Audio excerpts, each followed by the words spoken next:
Bonsoir, bonsoir, shalom, bien-aimés dans le Seigneur, bonsoir à toutes et à tous. Bienvenue dans votre émission Il est écrit.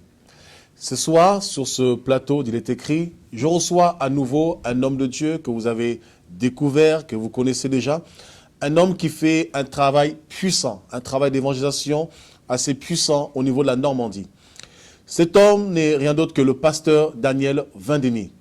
Un homme que je porte dans mon cœur, un homme que nous aimons, que vous aimez tant, parce que je sais que vous êtes nombreux à le suivre dans ses déplacements, dans ses mouvements. Et ce soir, il a encore fait le privilège d'être là, sur ce plateau, pour nous enseigner sur la thématique de l'onction.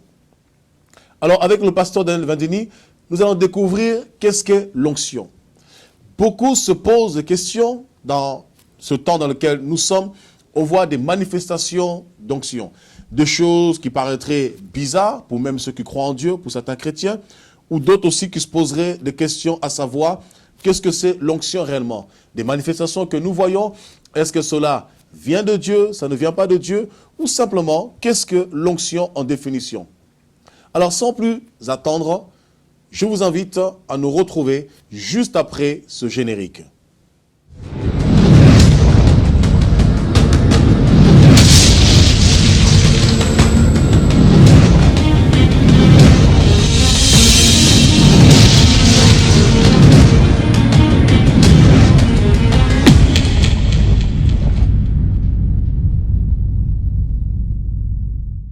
Bonsoir, pasteur Daniel Vindeny. Bonsoir, pasteur.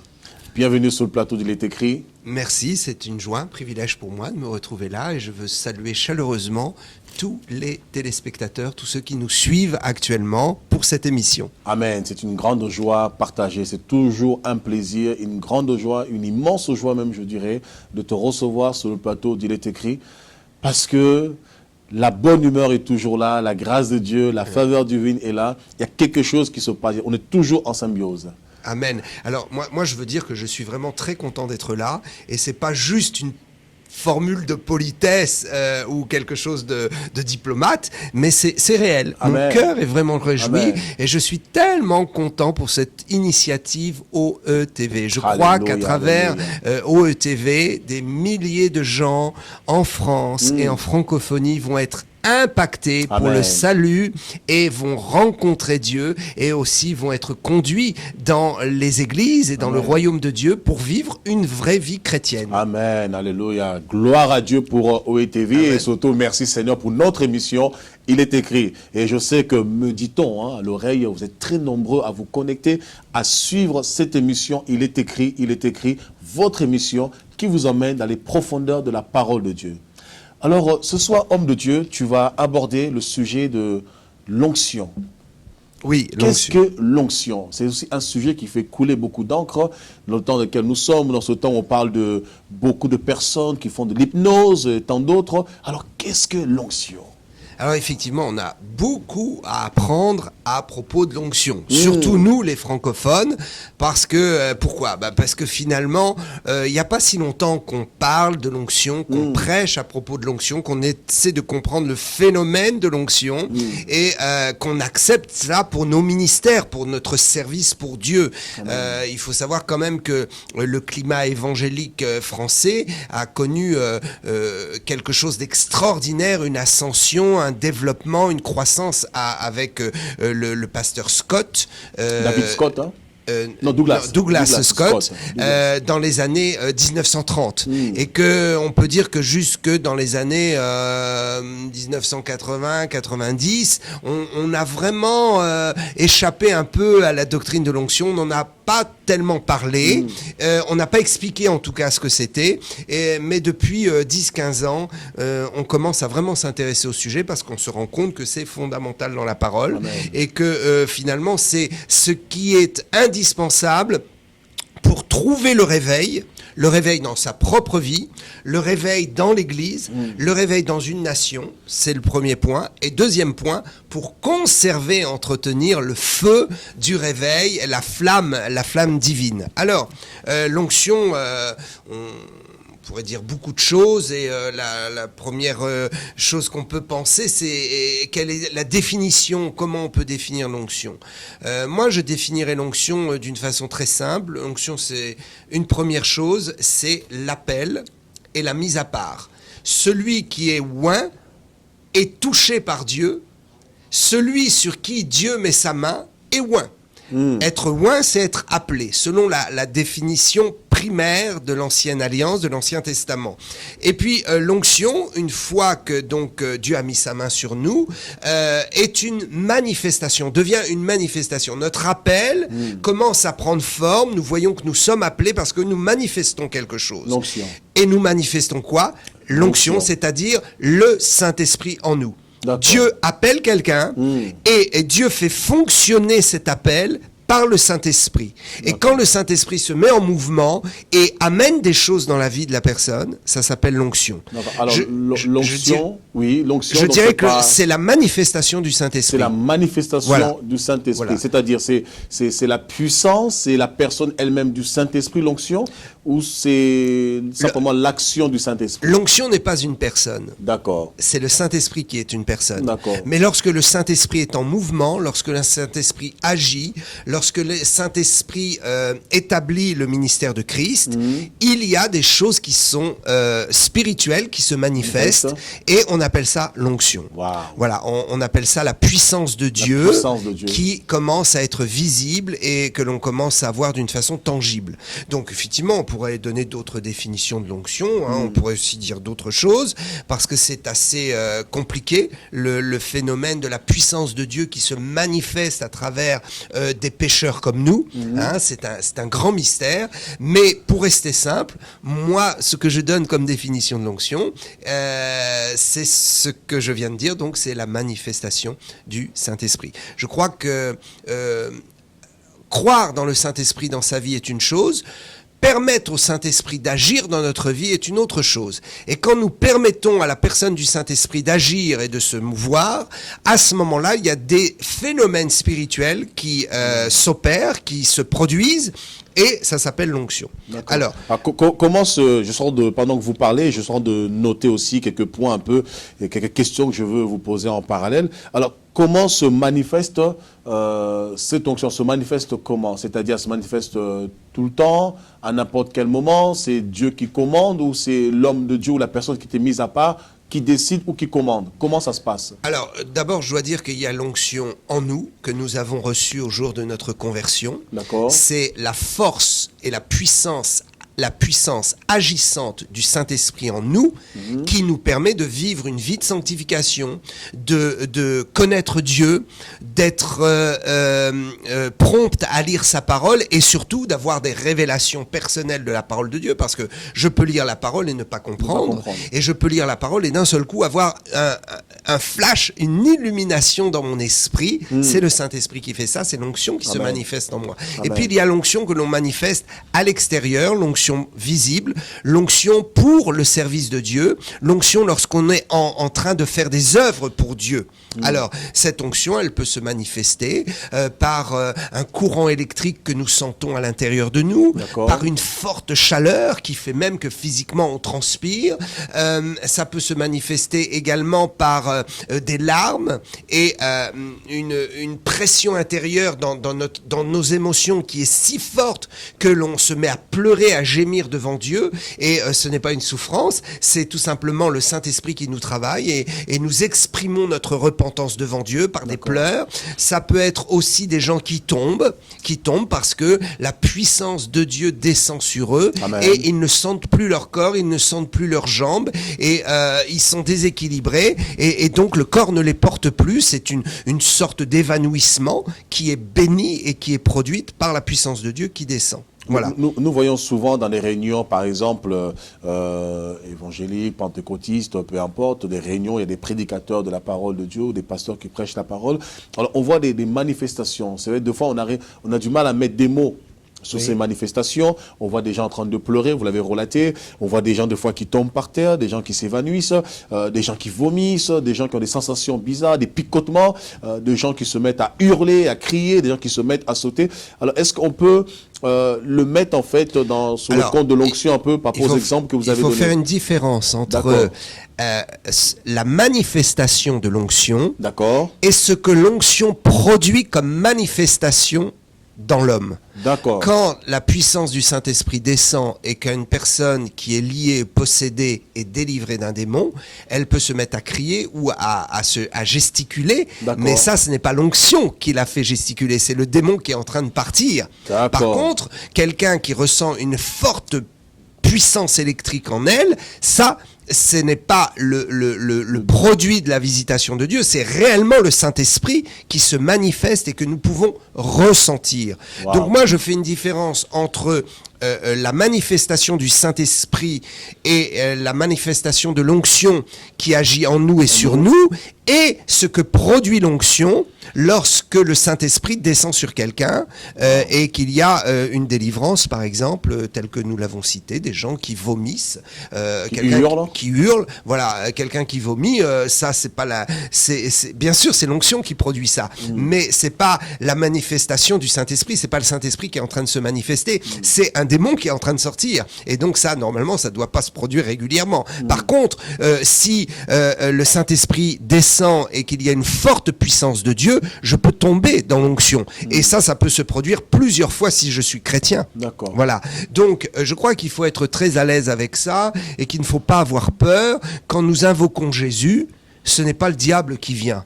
Moi, je crois que mon Dieu est un Dieu bon. Et je crois que quand j'invoque Jésus, le Seigneur envoie Jésus. Dieu envoie Jésus. Il n'envoie pas le diable. Amen. Il faut donc cesser d'avoir peur, et je crois que c'est la phobie, la peur de faire des choses charnelles ou des choses qui seraient diaboliques, qui nous ont coupés de la réalité de la manifestation de la puissance de Dieu.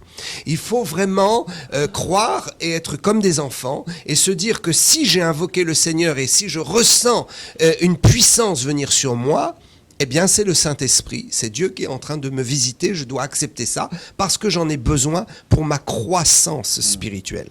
Je pense que c'est aussi un peu normal qu'on soit un peu stupéfait, qu'on soit spectatif devant une telle manifestation. Je pense que tout à l'heure, tu as soulevé un point, par exemple, qu'on en parle à peine. Donc, ça veut dire que les gens ne connaissaient pas forcément cette manifestation, elle a déjà existé.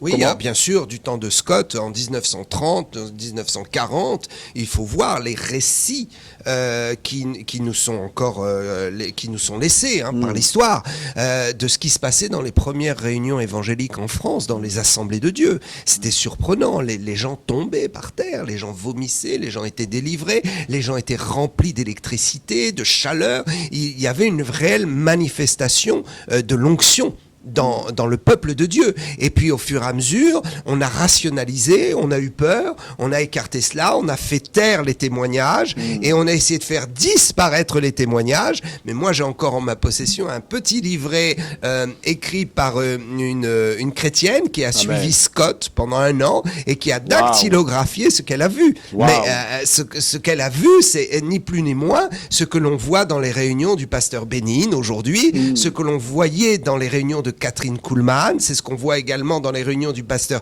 Chris Oyakhilome et tous les grands hommes de Dieu qui ont élevé le débat, le discours et la théologie sur le Saint-Esprit et l'onction. C'est une réalité. D'ailleurs, tu soulèves un point sur Catherine Kuhlman. Je crois que quelque chose a été posté sur elle, je crois, dans les jours qui viennent d'arriver aujourd'hui même. J'ai lu qu'elle-même, finalement, quand elle a connu le Seigneur, par exemple, elle n'avait pas la notion de la manifestation de l'onction. C'est que quelques années après, après un évangéliste au Canadien, je crois bien, à la rencontre avec un évangéliste au Canadien, que finalement elle a commencé à prendre acte de la notion de de l'onction, des guérisons, des miracles. C'est un peu quelque chose qui était un peu ça c'est vague pour elle. Oui, c'est exact. C'est vrai que Kathryn Kuhlman a démarré sans savoir ce qui se passait. Elle était un peu dans le flou et elle ne trouvait personne pour lui expliquer d'une façon claire, simple, mais théologique et biblique ce qui se passait. Et donc elle a appris, elle a découvert et au fur et à mesure, elle a établi la doctrine et elle a vu dans la Bible que ces choses étaient tout à fait réelles et normales. Voilà. Moi-même, quand je me suis converti, j'arrivais, je ne connaissais rien à l'évangile, je n'avais aucune notion de ce que pouvait être Dieu, le Saint-Esprit et même la Bible. Et quand le pasteur a commencé à ouvrir la bouche et à prier, j'ai été saisi d'une puissance, je suis tombé par terre. C'est une réalité. C'est une réalité. Et je me souviens, le pasteur avait une telle onction sur lui, les autres réunions après, il fallait qu'il fasse attention quand il levait la main en prêchant, parce qu'en levant la main, il dégageait la puissance de Dieu et les gens des premiers rangs tombaient sous la puissance de Dieu.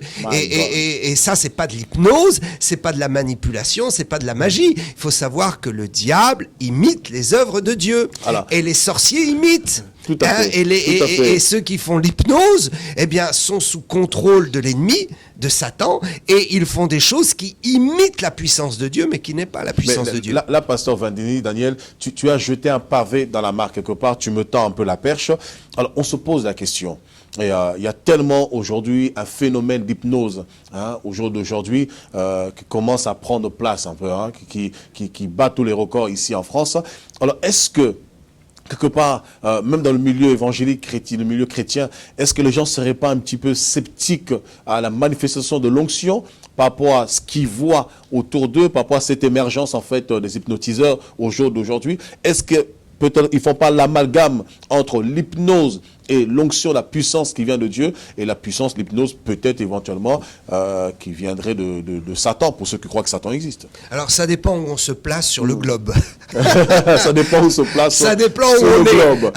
Effectivement, en France, c'est sûr que c'est un problème. Je pose la question. Si Satan existe, peut-être ça peut être aussi un sujet tabou, ça peut choquer. C'est le problème en France, c'est que c'est un sujet tabou, parce qu'on est parti du principe, il y a beaucoup de pasteurs que je respecte tout à fait, mais qui ont eu peur de ces manifestations et qui ont voulu rester très stricts, très sectaires même, et légalistes sur ce point-là, et qu'on dit non, ça ne doit pas se passer, et ils ont peur, et donc ils ont fermé tous les robinets, et ça a créé une psychose qui fait que s'il y a une manifestation, eh ben, on dit ça vient de Satan. Voilà, on est dans la peur. Alors que non, Dieu fait des choses puissantes.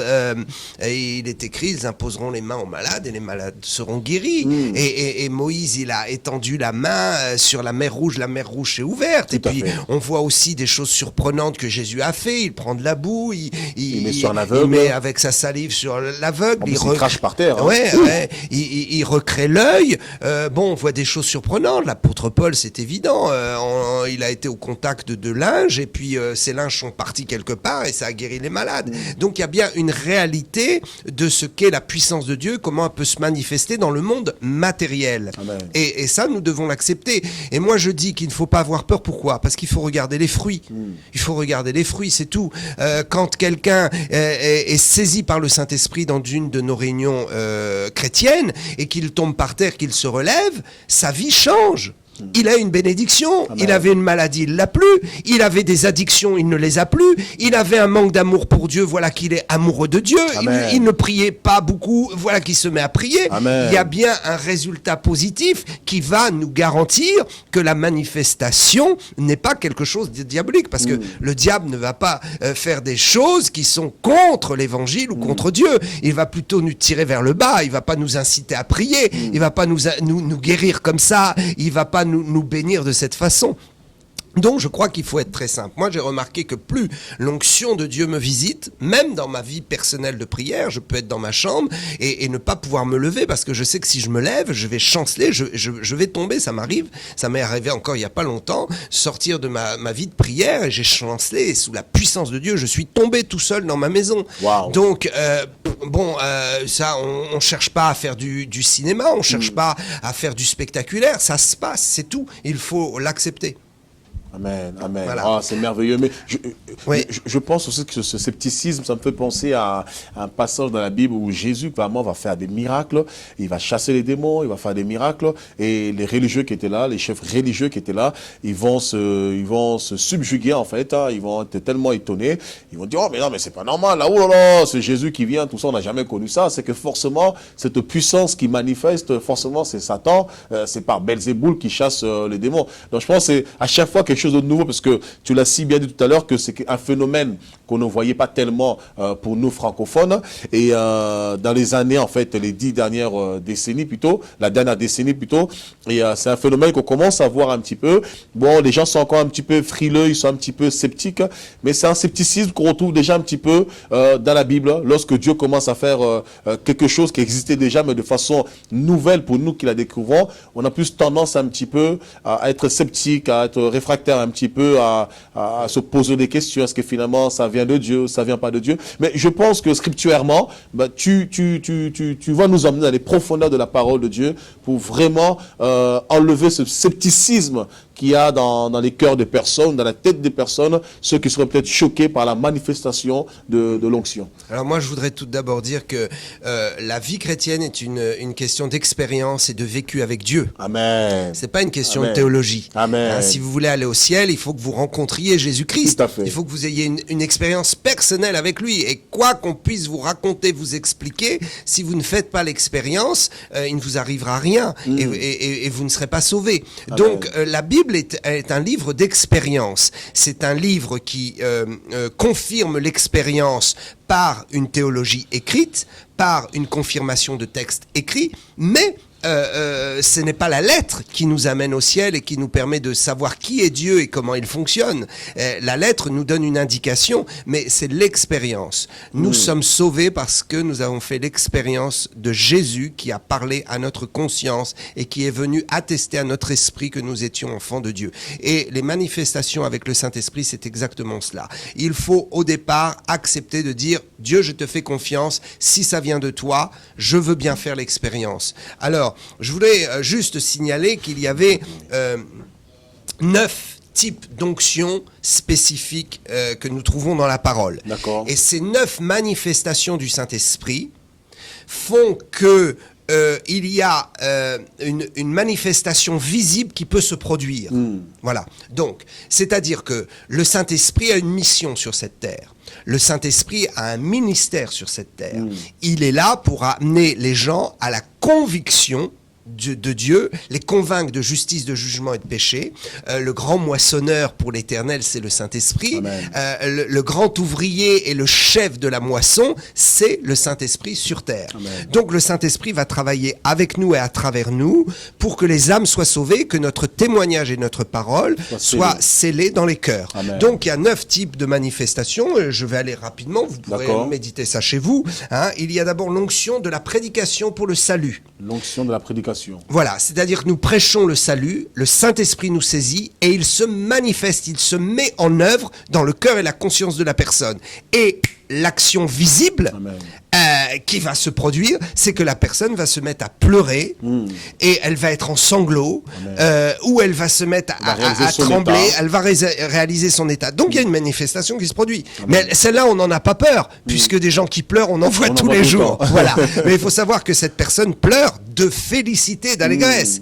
Donc on peut être dans sa vie de prière ou pendant qu'un prédicateur prêche et être saisi. Il faut libérer ça, il ne faut pas se retenir. Amen. Ce que je veux dire, c'est que quand le Saint-Esprit se manifeste et qu'il y a quelque chose qui est produit dans notre corps, il faut libérer ça. Il ne faut pas retenir les larmes. Amen. Si Dieu vous convainc, pleurez. C'est pas grave s'il y a des gens autour de vous. Vivez votre expérience avec Dieu. Amen. Voilà. Donc il y a une deuxième action du Saint-Esprit, une deuxième manifestation spécifique, c'est l'onction qui accompagne l'enseignement de la parole de Dieu. L'enseignement de la non parole. Pas pour nous apporter le salut, mais pour nous faire grandir en Dieu.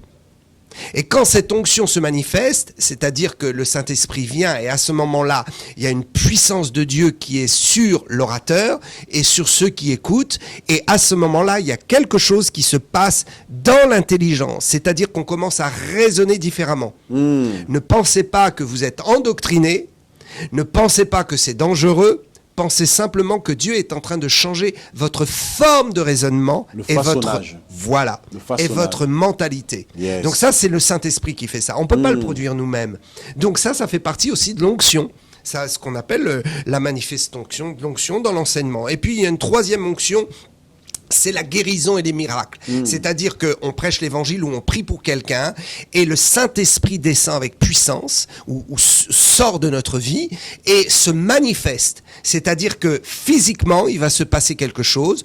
Le Saint-Esprit est en train de manifester les souffrances et les meurtrissures de Jésus à la croix et de manifester l'autorité contre les démons et les maladies et il va y avoir une guérison. Donc, un paralytique peut se mettre sur sa chaise à trembler, À bondir. électrifié et à bondir d'un seul coup. Wow. Voilà. Et donc il va être guéri. Et quelqu'un aussi peut avoir un cancer ou je ne sais quoi, ou le sida, et on prie pour lui, la guérison descend et la personne sent qu'il y a quelque chose qui se passe. Tu sais que, et pasteur, il y a des gens qui ne croient pas à ces choses-là. Est-ce que c'est vraiment réel? c'est réel. C'est Moi, réel. je le vis constamment dans mon ministère, par la grâce de C'est Dieu. pas fabriqué. C'est pas fabriqué. Vous savez, il y a, pasteur, c'est écrit dans 1 Corinthiens qu'il y a 9 dons spirituels et il y a aussi le don de guérison. De guérison. Bon, tout le monde ne manifeste pas le don de guérison d'une façon permanente dans son ministère. Il y en a qui ont reçu un don de guérison. Tout à fait. Donc, il faut regarder ce qu'ils font quand ils ont reçu. Allez voir sur ma chaîne YouTube.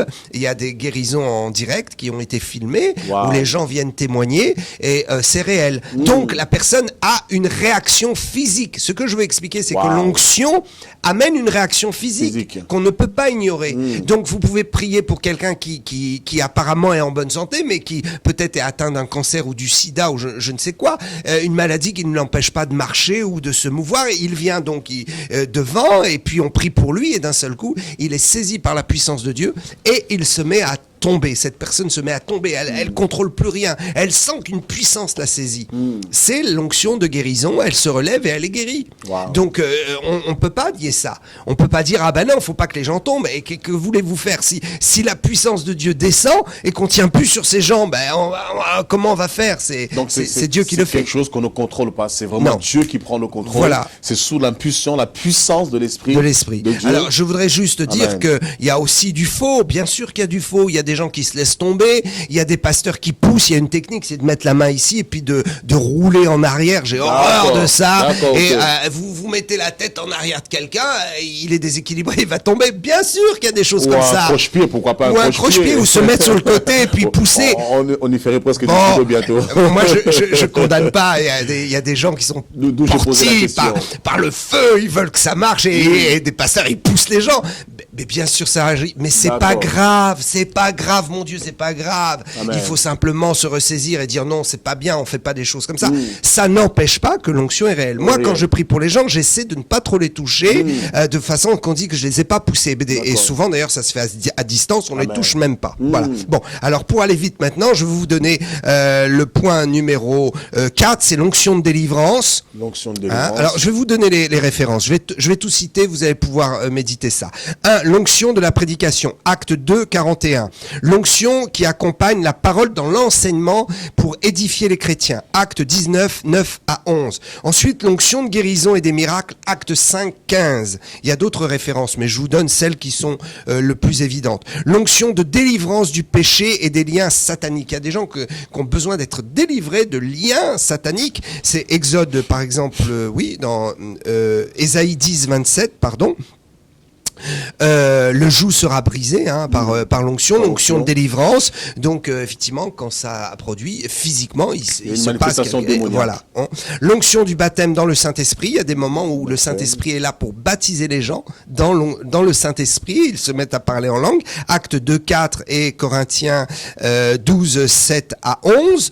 Ensuite, l'onction prophétique 1 Samuel 19, 20. Il y a des moments où les réunions sont envahies d'une onction prophétique où les gens se mettent à prophétiser.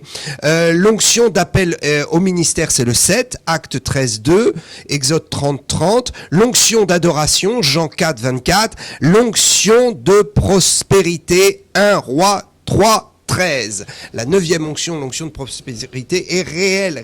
Il y a des moments où la puissance de Dieu descend sur l'assemblée ou sur les gens, et il y a une prospérité qui est déclenchée dans leur vie, et ils voient les fruits après, des mutations, des postes meilleurs qui leur sont offerts, des crédits qui leur sont accordés, des dettes qui sont effacées, enfin, Amen. tout ce qui produit la prospérité. Tu as été tellement vite, alors j'en ai marqué que 7, mais Voilà. je sais que je rattraperai moi-même à travers cet Alors, enseignement. ce que je veux dire pour conclure, pour finir, c'est que toutes ces 9 manifestations de l'onction, toutes ces 9, je dirais, caractéristiques de l'onction, sont couvertes par l'onction Mimshka. Mimshka, c'est l'onction qui était sur Jésus, on en reparlera peut-être une autre fois, parce qu'en fait, il n'y a qu'une seule onction, mais il y a différentes façons où l'onction se manifeste, où elle opère par le Saint-Esprit. Waouh, l'onction Mimishka.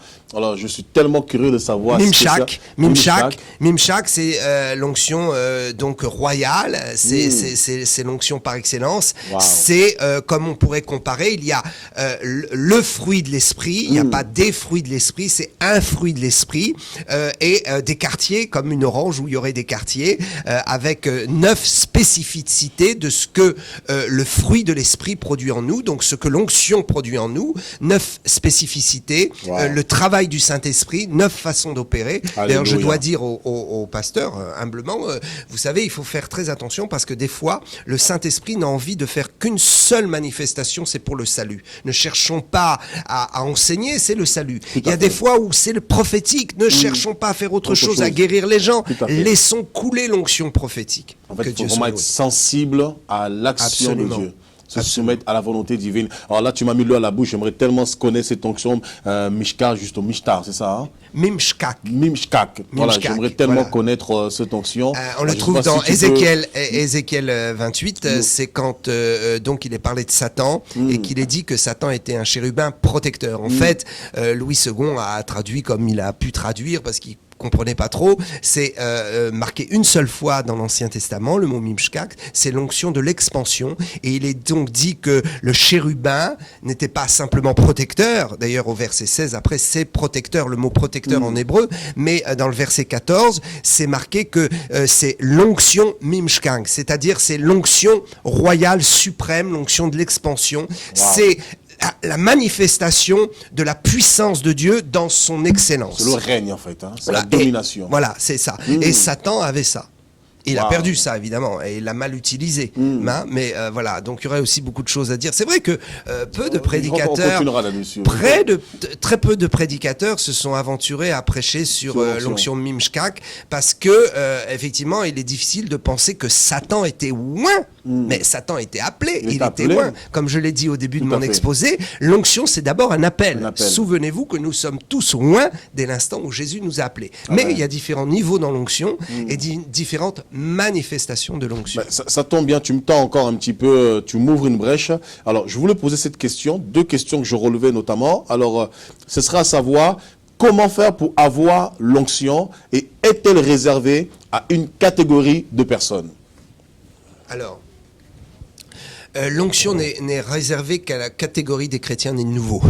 D'accord. Voilà. Si vous n'êtes pas chrétien, si vous n'avez pas fait d'expérience avec Jésus, l'onction n'est pas pour vous. Par contre, le Saint-Esprit peut vous utiliser. Vous pouvez manifester la puissance de Dieu ponctuellement. Mais ce n'est pas installé en vous. Elle n'est pas sur vous, cette onction. Elle n'est pas à l'intérieur de vous. Donc, est-ce que c'est réservé à une catégorie? Non. Tout chrétien né de nouveau reçoit l'onction. Amen. Voilà. Maintenant, cette onction, elle a différentes formes, différentes manifestations, différents niveaux de puissance. Voilà.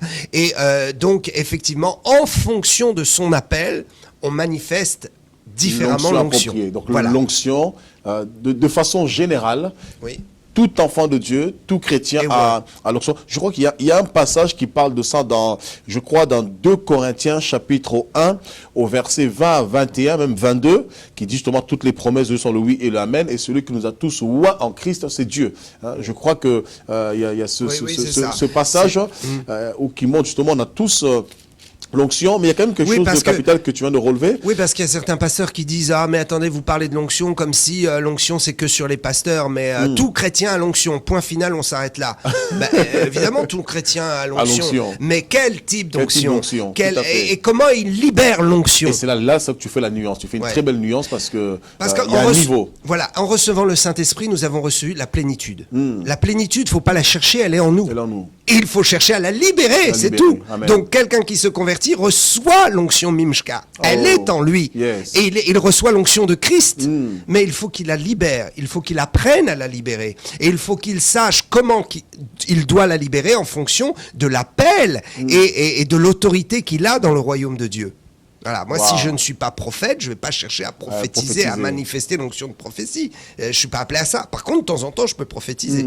Donc, chacun doit quelque part chercher, du fait qu'on ait l'onction de façon générale. Oui. On met cette onction générale, d'ailleurs, je me poserais bien la question, c'est quoi l'onction générale particulièrement, mais de façon que, du fait que nous avons tous l'onction générale, mais chacun doit chercher de façon personnelle l'onction qui lui est attribuée par rapport au ministère qu'il doit accomplir ou l'œuvre qu'il doit accomplir avec le Seigneur. C'est bien ça. Voilà, l'onction, c'est la manifestation du Saint-Esprit. C'est la manifestation du Donc Saint-Esprit. il faut avoir le Saint-Esprit. Si vous avez le Saint-Esprit, il faut, dès qu'il se manifeste, ça s'appelle l'onction.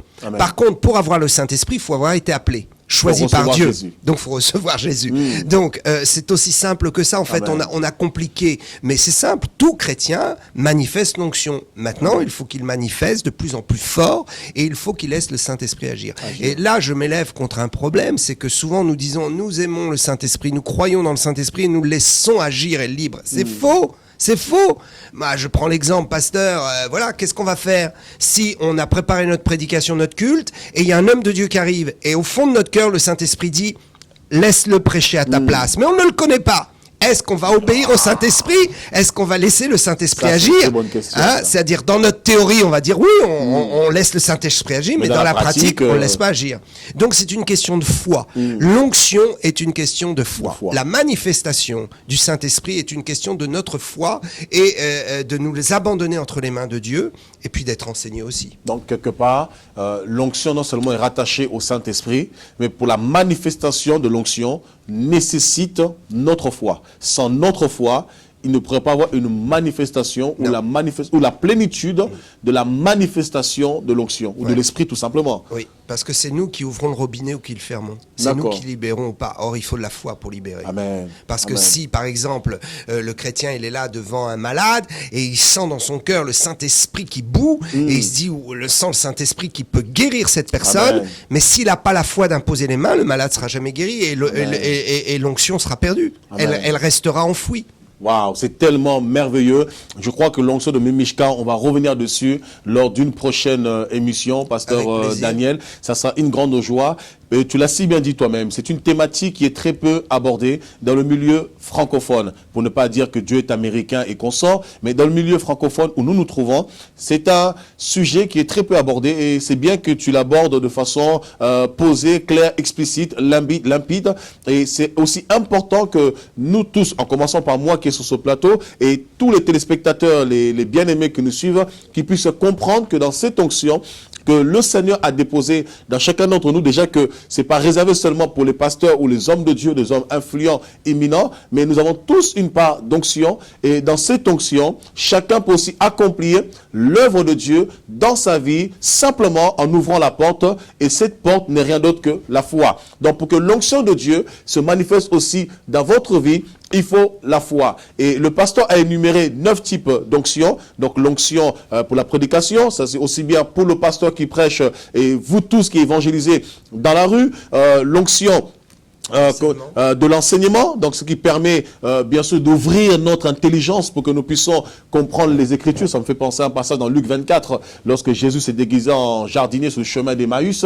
Il parle aux disciples, ils ne comprenaient pas, il a ouvert l'esprit. Donc c'est aussi important de comprendre les Écritures pour ne pas périr, parce que Dieu dit mon peuple périt faute de connaissance. On a vu l'onction de la guérison et les miracles. C'est aussi important de vivre aussi les guérisons et les miracles dans notre corps mortel. Donc tout ça, c'est pas réservé à une catégorie de personnes, c'est réservé pour les pasteurs, les hommes de Dieu, mais c'est réservé pour tout enfant de Dieu à partir du moment où nous prions le Seigneur pour saisir et comprendre aussi dans quoi Dieu nous appelle pour être efficace et ne pas courir à l'aventure et encore moins frapper comme battant l'air. Et on a vu aussi qu'il y avait l'onction de la délivrance. On a besoin de la délivrance tous les jours. Délivrer, bien sûr, des démons. Alléluia, gloire à Dieu. Aussi délivrer du péché chaque jour, parce que Hébreux 12:1 nous dit que nous sommes environnés du péché qui nous enveloppe chaque jour facilement. Et chaque jour, on doit se débarrasser de cela à travers la délivrance. Délivre-nous du mal, comme dira la prière de Jésus. La prière de Matthieu 6:9, quand il apprend aux disciples comment prier. Notre Père qui est aux cieux, tout ça, etc. Et puis il dira, délivre-nous du mal. Et ensuite, nous avons l'onction qui accompagne le baptême de feu, comme Jean-Baptiste a dit. Lorsque Jésus viendra, il vous baptisera du Saint-Esprit et de fire, de feu, fogo, et de feu. L'onction prophétique pour être dans le prophétique de Dieu et l'onction de la prospérité. Vous voyez que Dieu veut que vous soyez prospères et non que vous soyez pauvres, minables, que vous soyez très bas. Mais Dieu veut que vous ayez la vie parce qu'il a dit, je suis venu pour que mes brebis aient la vie et qu'elle l'ait en abondance. Voilà, donc vous avez reçu un bel enseignement. Saisissez la portée de cet enseignement, de ce 9 types d'onction et nagez, surfez sur cette vague et le Seigneur vous bénira, il vous propulsera dans l'excellence. Alors, juste avant de rendre l'antenne, me dit-on à l'oreille, alors je vais laisser le mot de la fin au pasteur Daniel Vandeni. Certainement, il priera aussi pour vous à cet instant pour que d'autres qui ont l'onction, qui malheureusement ne se manifestent pas parce qu'ils ont étouffé l'esprit ou ils n'arrivent pas eux-mêmes à saisir cela. Je pense que c'est un homme d'onction lorsque nous prêchons la parole de Dieu, elle est théorique et pratique. Et je crois que via ce média, cette télévision à travers vos écrans, vous qui allez recevoir cette prière, je le sens fortement en moi. Il y a des choses qui vont être activées ou voire réactivées dans vos vies. Et il y a des choses peut-être que vous avez perdues à travers la prière de l'homme de Dieu. Je pense que vous allez renaître enfin véritablement d'être ce que Dieu veut que vous soyez. Amen. Alléluia. Merci. Que Dieu soit loué. Juste une petite précision. Donc, tu avais peut-être pas bien eu le temps de tout noter. J'ai été vite, hein. Donc, le 7e point, c'est l'appel au ministère. C'est l'onction. C'est une onction spéciale où Dieu lève des ministères et appelle des gens et révèle leur ministère. Et l'onction 8, c'est l'onction d'adoration de la prière. Hein, voilà. Et puis après, c'est le 9 prophétique. Maintenant, de toute façon, on l'aura à travers l'enseignement. C'est moi qui les ai mis dans cet ordre-là, mais ils sont mis dans n'importe quel ordre. Il n'y a pas de hiérarchie, hein. Peut-être si on pouvait hiérarchiser, c'est le premier, c'est le salut, mais il n'y a pas de hiérarchisation. Amen. Oh, je suis tellement heureux pour vous qui me suivez. Si vous êtes chrétien, enfant de Dieu, c'est une joie pour moi d'avoir partagé ces quelques instants. Je vais prier pour que l'onction et le Saint-Esprit soient dans votre vie. Et puis, si vous n'avez pas encore rencontré le Seigneur Jésus, vous pouvez maintenant faire une expérience. Vous pouvez demander pardon pour vos péchés. Vous pouvez demander à ce que le Saint-Esprit vienne vous touche et rentre dans votre vie. Vous savez, il y a un moment donné, il faut arrêter de vouloir toujours tout diriger et tout conduire. Il faut donner les rênes de votre vie, les volants à Jésus, à Dieu. Laissez Dieu maintenant prendre les choses en charge. Laissez-le manifester le Saint-Esprit, l'onction bénissante dans votre vie. Et vous verrez que le bonheur et la grâce vous accompagneront parce que c'est ce qui est promis dans la parole. Je prie pour vous. Si vous avez la foi, mettez la main sur votre cœur et croyez que ces choses sont éternelles. Dieu nous a promis la bénédiction, nous a promis son Saint-Esprit. Je prie au nom de Jésus-Christ maintenant. Je prie que la puissance du Saint-Esprit descende sur vous. Alléluia. Je prie que tout ce qui est un barrage dans votre conscient, dans vos subconscients, dans vos pensées, soit éteint maintenant, que la lumière des pensées mauvaises soit éteinte et que seule la lumière de Christ brille sur vous maintenant. Je proclame que le Saint-Esprit et le feu du Saint-Esprit est sur vous et qu'il pénètre votre cœur et votre conscience. Je prie au nom de Jésus que vous receviez maintenant la guérison, la délivrance, la grâce du ciel et que le Saint-Esprit vous couvre et que par la puissance de la personne du Saint-Esprit vous parveniez à l'expérience de la foi profonde Alléluia. dans la puissance de Dieu. Non. Que le ciel soit ouvert au-dessus de vous Alléluia. et que la puissance, que la manifestation de Dieu se fasse maintenant Non. là où vous êtes dans votre maison, Alléluia. afin que toute maladie s'arrête, afin que toute impossibilité s'arrête Alléluia. et que la grâce des promesses de Dieu se manifeste Au pour nom vous de Jésus. aujourd'hui, maintenant, durant toute cette nuit, durant la semaine qui vient. Je prophétise sur vous le Saint-Esprit et la communion avec Christ. Soyez bénis, à bientôt, amen. Amen, alléluia. Que le Seigneur vous bénisse sur ce parole, que la grâce de Dieu demeure dans vos maisons et restez connectés, branchés dans votre émission, l'émission que vous aimez tant, il est écrit.